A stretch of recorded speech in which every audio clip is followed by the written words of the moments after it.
Punjab versus Delhi খেলাটা কিন্তু অত্যন্ত জমজমাট হবে, কেউ কিন্তু কাউকে ছাড় দেবে না। কে হবে এই ম্যাচের উইনার আপনারা কিন্তু অবশ্যই কমেন্টস করে জানাবেন। পাঞ্জাব কিন্তু এই ম্যাচটি খেলবে 1 নম্বর পজিশনে যাওয়ার জন্য, দিল্লি খেলবে ইজ্জতের জন্য। পাঞ্জাব কিভাবে 1 নম্বর পজিশনে যাবে, কারণ হচ্ছে গুজরাট কিন্তু গতকালকে লখনউ সুপার জায়ান্টসের সাথে ম্যাচ হেরে গেছে। লখনউ সুপার জায়ান্টস যেখানে ম্যাচ জিততে পারে না, তারা টেবিলের শীর্ষ দলকে হারায় দিয়েছে। Can you imagine that?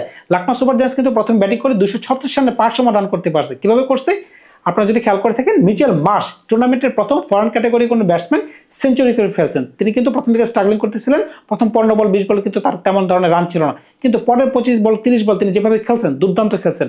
তারপর তাকে সঙ্গ দিয়েছেন ওয়েস্ট ইন্ডিজের ব্যাটসম্যান নিকোলাস পুরান, এবং তার সাথে যেভাবে তিনি সঙ্গ দিয়েছিলেন, যে একটা পার্টনারশিপ হয়েছে, যেভাবে তিনি 4-6 মেরেছেন দুজন ব্যাটসম্যান নিকোলাস পুরান আর মিচেল মার্শ, তাদের বদলে কিন্তু রান 236 পর্যন্ত গিয়েছেন। সুতরাং বুঝতেই পারতেছেন তারা কোনভাবে খেলেছেন। আরেকটি কথা হচ্ছে তাদের ক্যাপ্টেন ঋষভ পান্ত, তিনি 2টা ছক্কা মেরেছেন, দুর্দান্ত খেলেছেন। একটি সামনে থেকে মেরেছেন, একটি লেগ সাইডে মেরেছেন। আমার কথা হচ্ছে আপনারা যে এত ভালো ব্যাটিং করলেন এবং বোলিং কেন ভালো করলেন, কিভাবে ভালো করলেন, এত আমার বোধগম্য না।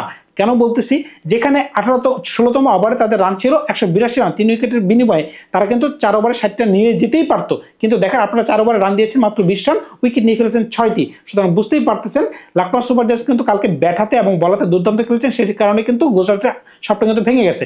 গুজরাট কিন্তু চিন্তা করেছিল যে যেহেতু জস বাটলার চলে যাবে, তারা যদি 1 নম্বর বা 2 নম্বর পজিশনে যাইতে পারে, তাহলে তারা একটা ম্যাচ বেশি খেলতে পারবে। এখন সেই সবটা কিন্তু তাদের নাও পূরণ হতে পারে, কারণ কি পাঞ্জাব যদি আজকে দিল্লিকে হারাই দেয়, তখন কিন্তু খেলাটি অন্যরকম হয়ে যাবে, টেবিল কিন্তু উথাল পাতাল হয়ে যাবে। চলুন যে আজকের মূল বিস্তারিত ভিডিওতে পাঞ্জাব ভার্সেস দিল্লির খেলাটিতে।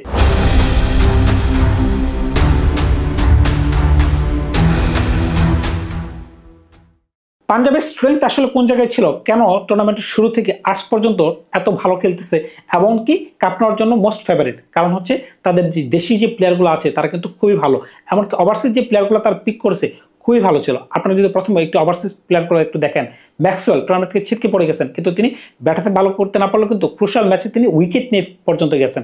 তারপরে যদি আপনি দেখেন লুকি ফার্গুসন, দুর্দান্ত বলার, তিনি কিন্তু টুর্নামেন্ট থেকে ছিটকে গেছেন। তার রিপ্লেসমেন্ট হিসেবে কিন্তু কাইল জেমিসনকে নেওয়া হয়েছে, নিউজিল্যান্ডের বলার, তিনি কিন্তু প্লে অফসে যুক্ত হয়ে যাবেন। আপনারা যদি দেখেন মার্কাস স্টয়নিস, তিনি কিন্তু দুর্দান্ত প্লেয়ার, বুঝতেই পারেন যাকে হাল্ক নামে পরিচিত, তিনিও কিন্তু টুর্নামেন্ট থেকে ছিটকে গেছেন। এমনকি তার স্বদেশী প্লেয়ার জশ ইংলিশ, তিনিও কিন্তু 1-2 ম্যাচের জন্য ভালো খেলছেন, তিনিও কিন্তু টুর্নামেন্ট থেকে ছিটকে গেছেন। এই যে ছিটকে পড়া প্লেয়ারগুলির কথা বললাম, তাদের কারণে কি পাঞ্জাব দুর্বল হয়ে যাবে, সেটা হচ্ছে প্রশ্নের বিষয়। এমনকি মার্কো ইয়ানসন, যে কিনা পাঞ্জাবকে একটি শক্তিশালী বোলিং লাইন আপে পরিণত করেছেন, এমনকি 7 নম্বরে তিনি ব্যাটিংও করতে পারেন, এই প্লেয়ারটিও কিন্তু আর 2টি ম্যাচ খেলে চলে যাবেন। তাদের চলে যাওয়ার পর কি পাঞ্জাবকে দুর্বল হয়ে যাবে কেন, সেটা হচ্ছে প্রশ্নের বিষয়। এখন যদি আপনারা তাদের দেশি প্লেয়ারগুলোকে দেখেন, তাহলে কিন্তু মাথা নষ্ট হয়ে যাওয়ার মতো, কারণ কি তাদের দেশি প্লেয়ার কিন্তু অত্যন্ত সলিড। বিশেষ করে তাদের ওপেনিং প্লেয়ার প্রাপসিমরন সিং এবং প্রিয়াংশ আয়ার, এই টুর্নামেন্টের সবচেয়ে দুর্দান্ত পার্টনারশিপ কিন্তু তারাই করে থাকে, সবচেয়ে ঝড়ো ইনিংস তারাই দিয়ে থাকে, এমন কিন্তু তারা সবচেয়ে বেশি ধারাবাহিক। 3 নম্বরে কিন্তু শ্রেয়াস আয়ার খেলতে পারতেছেন, যেহেতু ইংলিশ নাই, জশ ইংলিশ নাই, এখানে কিন্তু আবার মিচেল ওয়েনকে তারা খেলাইতেছে। মিচেল ওয়েন কিন্তু দুর্দান্ত খেলতে পারেন, গত ম্যাচে যদিও তিনি ভালো খেলতে পারেন, কিন্তু আমি আশাবাদী আজকের ম্যাচে তিনি ভালো খেলতে পারবেন। সুতরাং বুঝতেই পারতেছেন দল কিন্তু ব্যালেন্স আছে। এখন আজমতুল্লাহ ওমরসে কিন্তু ফ্রন্ট ক্যাটাগরি প্লেয়ার রয়েছেন, এক্সেল বাটলেট রয়েছেন, আজকে কিন্তু মার্কো ইয়ানসনও খেলবেন। সুতরাং বুঝতেই পারতেছেন ফ্রন্ট ক্যাটাগরি ব্যাটসম্যান এবং প্লেয়ার নিয়ে তেমন কোনো সমস্যা নেই। যখন জনসন চলে যাবে, মার্কো ইয়ানসন চলে যাবে, তখন কিন্তু কাইল জেমিসন এসে তার অভাবটি পূরণ করে দিতে পারবে। এখন যদি পুরো এক নজরে যদি আপনি সমস্ত প্লেয়ারগুলো একটু খেয়াল করেন, মানে যারা দেশি প্লেয়ারগুলো কোরগুলো কারা কারা, তখন কিন্তু আপনারা বুঝতে পারবেন কেন পাঞ্জাব এবার টুর্নামেন্টে এত ভালো পারফরমেন্স করতেছে। আপনি দেখেন ক্যাপ্টেন শ্রেয়াস আয়ার, ওপেনার প্রাপসিমরন সিং, প্রিয়াংশ আয়ার, নেহাল বেদেরা, চাহাল, তারপর আশদীপ সিং, বিজয় কুমার বৈশাখ, বিষ্ণু বিনোদ, এই যে প্লেয়ারগুলোর নাম বললাম সবাই কিন্তু ম্যাচ উইনার। এদের কারণে কিন্তু দলটা অনেক স্ট্রং দেখা যাচ্ছে। এই যে ফ্রন্ট ক্যাটাগরি প্লেয়াররা আসতেছে যাইতেছে, 3-4 জন অলরেডি টুর্নামেন্ট থেকে ছিটকে গেছেন, 2 জন WTC ফাইনালের জন্য চলে গেছেন অলরেডি, একজন অলরেডি একটা ম্যাচ খেলে চলে যাবেন, মার্কো ইয়ানসনের কথা বলতেছে। তারপরেও কিন্তু দলটা কিন্তু ন্যায় খারাপ দেখা যাচ্ছে না, কারণ কি এই যে প্লেয়ারগুলোর কথা বললাম তারা কিন্তু এক একজন ম্যাচ খেলা জিতেছে। যেমন শ্রেয়াস আয়ার 2টা ম্যাচ জিতাইছেন, 3টা ম্যাচ জয়লাভ করাইছেন, শশাঙ্ক সিং নিজ হাতে 2টা ম্যাচ জিতাইছেন, নেহাল বেদারও 2টা ম্যাচ জয়লাভ করাইছেন, চাহাল 2টা ম্যাচ জিতাইছেন, তারপরে বোলিং করে আশদীপ সিং ম্যাচ জিতেছেন। এসব কারণে কিন্তু দলটা একটা ওভারঅল স্ট্রেংথে পরিণত হয়ে গেছে। এমনকি ক্যাপ্টেন শ্রেয়াস আয়ার এবং পন্টিং কোচ হিসেবে যে ধরনের ভূমিকা পালন করতেছে দুর্দান্ত কিন্তু ভাই।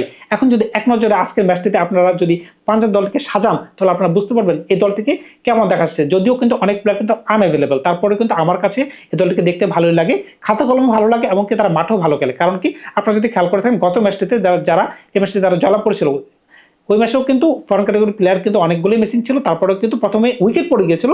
এরপরে নেহাল ভেদারা যে ধরনের ইনিংস খেলেছেন, শশাঙ্ক যে ধরনের ইনিংস খেলেছেন, দুর্দান্ত ইনিংস খেলেছেন, তার বদলতে কিন্তু তারা এই ম্যাচটি জয় করতে পারছে। সুতরাং বুঝতেই পারছেন তাদের কিন্তু প্রথম থেকে উইকেট পড়ে গেলেও, এমনকি ফরেন ক্যাটাগরি প্লেয়ার চলে গেলেও কিন্তু তারা ভালো team. 1 number Prosenjit Singh, 2 number Priyank Iyer, 3 number Mitchell when, 4 নম্বর শ্রেয়াস আয়ার, 5 নম্বর নেহাল ভেদারা, 6 নম্বর শশাঙ্ক সিং, 7 নম্বর অমর জাই, 8 নম্বর জনসন, 9 নম্বর এক্সার বার্টলেট, 10 নম্বর হরদীপ সিং, 11 নম্বর চাহাল। যেহেতু ইম্প্যাক্ট প্লেয়ার খেলানোর সুযোগ রয়েছে, এখানে কিন্তু পাঞ্জাব ইচ্ছা করলে হারপ্রীত ব্রারকে খেলাতে পারতেছে। হারপ্রীত ব্রার কিন্তু গত ম্যাচে দুর্দান্ত বোলিং করেছেন, তার বোলিং এর কারণে কিন্তু গত ম্যাচটা তারা সহজভাবে জয়লাভ করতে পারছে। এমনকি যদি ব্যাটসম্যানের প্রয়োজন হয়, বিষ্ণু বিনোদকে আপনি খেলাতে পারতেছেন। আর যদি আরো বলারের প্রয়োজন হচ্ছে, তখন কিন্তু আপনি বিজয় কুমার বৈশাখ, যে কিনা এক ম্যাচে দুর্দান্ত বোলিং করেছিলেন গুজরাটের বিপক্ষে, 2 ওভারে তিনি 10 রান দিয়ে খেলাটি তিনি পুরা পাঞ্জাবের ঝুলিতে এনে দিয়েছিলেন। সুতরাং বুঝতে পারতেছেন পাঞ্জাব দল কিন্তু অত্যন্ত স্ট্রং। আজকে কিন্তু তারা জয়ের দাবিদার। আপনাদেরকে যদি একটা প্রশ্ন করি যে দিল্লি কেন আগে জিতেছিল, টানা ম্যাচগুলো জিতেছিল, আবার এখনই কেন টানা তারা হারতেছে, এটা উত্তর আপনারা কি দিবেন? আপনারা একটু খেয়াল করে দেখেন প্রথম দিকের ম্যাচগুলো। প্রথম যে ম্যাচটা তারা লখনৌ সুপার জায়ান্টসের সাথে জিতেছিল, বিপ্রাস নাগেমার, আশুতোষ শর্মা, যেখানে 65 রানে তাদের 5 উইকেট পড়ে গিয়েছিল, সেখান থেকে তারা 209 রান সম্ভবত চেস করে ফেলেছিল। 1 উইকেটের বিনিময়ে তারা খেলাটি জয়লাভ করতে পেরেছিল। এটা ছিল কিন্তু তাদের টার্নিং পয়েন্ট। এমনকি কেএল রাহুল কিন্তু টুর্নামেন্টের মাঝখানে দুর্দান্ত ব্যাটিং করেছিলেন। আপনাদের মনে পড়ে কি, কেএল রাহুল কিন্তু বেঙ্গালুরুর মাটিতে প্লেয়ারদেরকে হারিয়েছিলেন এবং নিজেকে একটা গুল্লার মাঝখানে তিনি বুঝিয়ে দিচ্ছিলেন যে আমি ওই মাঠের ছেলে, আমি ওইখানের ছেলে। এরপরে থেকে কিন্তু তারা কোনো ম্যাচ জয়লাভ করতে পারেনি। আর শুরুর দিকের ম্যাচে যদি কথা বলেন, দিল্লি বোলিং কিন্তু তখন ভালো ছিল। কেন বলতেছি, বিপ্রাস নাগিম আর হচ্ছেন কুলদীপ যাদব, তাদের 5 ম্যাচে উইকেট ছিল 17টি, এরপরে 5 ম্যাচে ছিল তাদের 5 উইকেট। এমনকি মিচেল স্টার্ক প্রথম 3-4 ম্যাচে উইকেট নিয়েছিল 9-10টি, এরপরে তাদের কোনো উইকেট নেই। এখন তো মিচেল স্টার্ক দলের সাথে যুক্তই নেই। বুঝতেই পারতেছেন এসব কারণে কিন্তু তারা ডাউনফল দিকে চলে গেছে।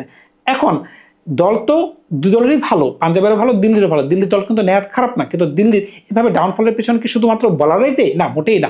তাদের ব্যাটিং যদি আপনি খেয়াল করে থাকেন, ব্যাটসম্যান কিন্তু ওই ধরনের ক্লিক করতে পারতেছে না, স্টার্স ভালো ব্যাটিং করতে পারতেছে না। দিল্লি এবারের টুর্নামেন্টে ওপেনিং পেয়ার নিয়ে যে ধরনের 6-9 করেছে, এটা কিন্তু খুবই লজ্জাজনক। দেখেন তারা 8 থেকে 9 বার ওপেনিং পেয়ার চেঞ্জ করছে। ওপেনিং পেয়ার যদি এতবার চেঞ্জ করেন, তাহলে কিন্তু দলের ভারসাম্যটাই নষ্ট হয়ে যায়। আপনি ভালো ভালো দলগুলোর দিকে তাকান, গুজরাটের দিকে তাকান, Sai Sudharsan, Shubman Gill fixed, Jos Buttler পর্যন্ত ঢোকার সুযোগ নাই। আপনি দেখেন মুম্বাই দলে Rohit Sharma, Ryan Rickelton fixed. আপনি দেখেন আরসিবি দলে Virat Kohli, Phil Salt fixed. যেহেতু ফিল সল্ট ইনজুরি কারণে খেলতে পারে, তখন জ্যাকব ব্যাথল ঢুকছে। সুতরাং বুঝতেই পারতেছেন এখানে কিন্তু এত রদবদল হয় না। কিন্তু এই দলে, দিল্লি দলে কিন্তু এত রদবদল হয়েছে যে জানেই না। এক ম্যাচে করোনার ওপেনিং করতেছে, এক ম্যাচে কেএল রাহুল ওপেনিং করতেছে, এক ম্যাচে জ্যাক ফ্রেজার মার্ক ওপেনিং করতেছে, এক ম্যাচে ফাফ ডু প্লেসিস ওপেনিং করতেছে। সুতরাং বুঝতেই পারতেছেন হজবরল তারা লাগাই ফেলতেছে। কাকে ওপেনিং করলে ভালো হবে তারা নিজেরাও জানে না। এই কারণে কিন্তু দিল্লি দলটি কিন্তু কলাপসের দিকে পড়ে গেছে। এখন আজকের ম্যাচে যদি আপনি দিল্লি দলকে সাজান, ফাফ ডু প্লেসিসকে বাদ দিয়ে আমি সাজাচ্ছি, কারণ হচ্ছে যেহেতু টুর্নামেন্ট থেকে আমরা বের হয়ে গেছি, মানে দিল্লি বের হয়ে গেছে, এখন ফাফ ডু প্লেসিসের মতো প্লেয়ারকে আর আমি দলে রাখলাম না। নাকি যদি দলটা ঘোষণা করে দেখা যাচ্ছে কেমন দেখা যায়। 1 নম্বর কেএল রাহুল, 2 নম্বর অভিষেক পোরেল, 3 নম্বর সাদিকুল্লাহ আটাল, 4 নম্বর অক্ষর প্যাটেল, 5 নম্বর স্টাফস, 6 নম্বর আশুতোষ শর্মা, 7 নম্বর বিপ্রাস নাগিম, 8 নম্বর কুলদীপ যাদব, 9 নম্বর দুষ্মিতা চামেরা, 10 নম্বর মোহিত শর্মা, 11 নম্বর মুকেশ কুমার। আপনারা তো পাশাপাশি দুটো দল দেখলেন। দুটো দলের মাঝখানে কিন্তু আমার কাছে ব্যক্তিগতভাবে মনে হচ্ছে পাঞ্জাব দলটি কাগজে কলমে শক্তিশালী, মাঠেও তারা শক্তিশালী পারফরমেন্স দিবে। আপনি যদি তাদের ক্যাপ্টেন্সি দেখেন, শ্রেয়াসের ক্যাপ্টেন্সি দেখেন, তাহলে তো আপনি মুগ্ধ হয়ে যাওয়ার কথা। তিনি যেভাবে ফিল্ডিং চেঞ্জ করেন, যেভাবে বোলিং চেঞ্জ করতেছেন, তিনি যেভাবে ব্যাটিং রোটেশন করাইতেছেন, প্রয়োজন অনুসারে চেঞ্জ করাইতেছেন। দেখেন 19তম ওভারে তিনি চালকে দিয়ে বোলিং করাইতেছেন। তারপরে দলের প্রয়োজনে জশ ইংলিশকে একদিন 3 নম্বরে ব্যাটিং পাঠিয়ে দিলেন। এই যে পরিবর্তনগুলো, এগুলো কিন্তু চোখে পড়ার মতো। তারপরে একটা ম্যাচে পাঞ্জাবের কলকাতার সাথে, যেখানে সবসময় হরদীপ সিং বোলিং ওপেনিং করে থাকে, কিন্তু না, ওই ম্যাচে 111 রানের ম্যাচটিতে তিনি কাকে দিয়ে বল করালেন? বল করেছেন মার্ক উইলিয়ামসনকে দিয়ে। এই যে প্ল্যানিংগুলো কিন্তু ক্যাপ্টেন এবং কোচের মাথা থেকে আসে। সুতরাং বুঝতেই পারছেন এই দল কিন্তু অত্যন্ত ভালো টিম। তবে আজকের ম্যাচে আমি আশাবাদী পাঞ্জাব জয়লাভ করবে এবং পাঞ্জাবের সাথে আমি যাচ্ছি। আপনারা কোন দলের সাথে যাচ্ছেন আপনারা কিন্তু অবশ্যই কমেন্টস করে জানাবেন। পাঞ্জাব কিন্তু খাতা কলমে ভালো এবং দেখতেও ভালো, খেলবেও ভালো। সুতরাং বুঝতেই পারতেছেন পাঞ্জাবের বিপক্ষে যাওয়ার কোনো সুযোগ নেই। ধন্যবাদ আপনাদের, ভালো থাকবেন। আপনারা নতুন কোনো ভিডিও নিয়ে খুব শীঘ্র আপনাদের সাথে হাজির।